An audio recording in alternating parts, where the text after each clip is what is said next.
Virtual network approach. The most recent approach to departmentalization extends the idea of horizontal coordination and collaboration beyond the boundaries of the organization. In a variety of industries, vertically integrated hierarchical organizations are giving way to loosely interconnected groups of companies with permeable boundaries.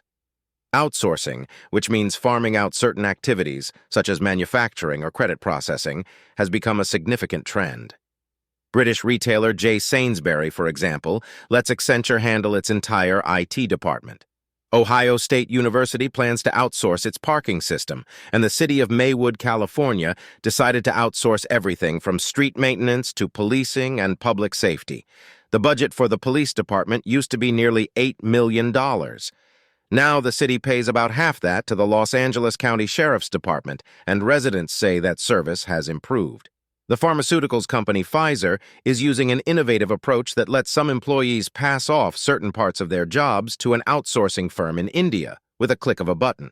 Rather than shifting entire functions to contractors, this personal outsourcing approach allows people to shift only certain tedious and time-consuming tasks to be handled by the outsourcing partner while they focus on higher-value work. Some organizations take this networking approach to the extreme to create an innovative structure. The virtual network structure means that the firm subcontracts most of its major functions to separate companies and coordinates their activities from a small organization at headquarters. Philip Rosedale, the founder of Linden Labs, created and runs SendLove, formerly called Love Machine, from his home and coffee shops around San Francisco. SendLove makes software that lets employees send Twitter-like messages to say thank you or great job. When the message is sent, everyone in the company gets a copy, which builds morale, and the basic software is free to companies.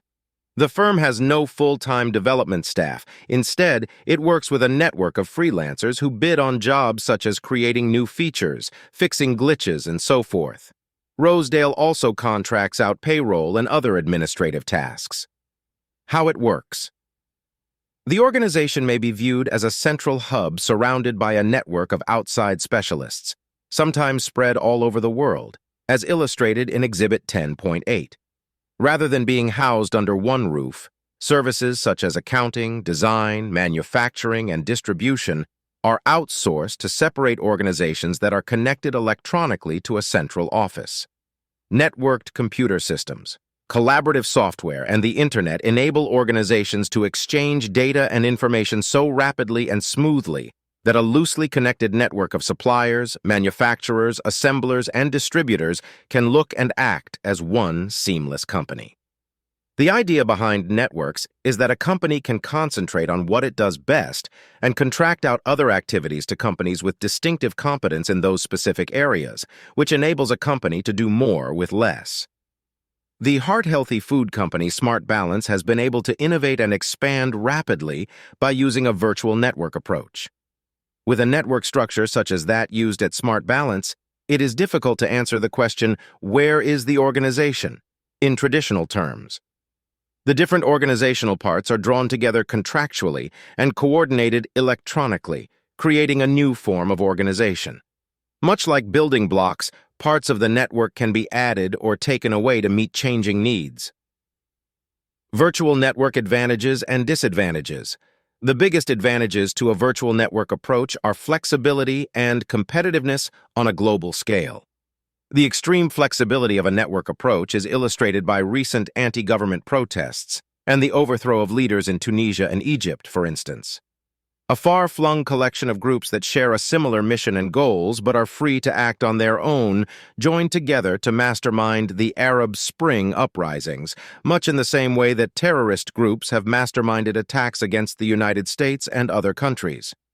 Attack any single part of it, and the rest carries on largely untouched, wrote one journalist about the terrorist network. It cannot be decapitated because the insurgency, for the most part, has no head.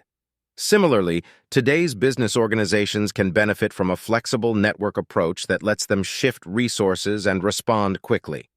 A network organization can draw on resources and expertise worldwide to achieve the best quality and price and can sell its products and services worldwide. Flexibility comes from the ability to hire whatever services are needed and to change a few months later without constraints from owning plants, equipment, and facilities. The organization can redefine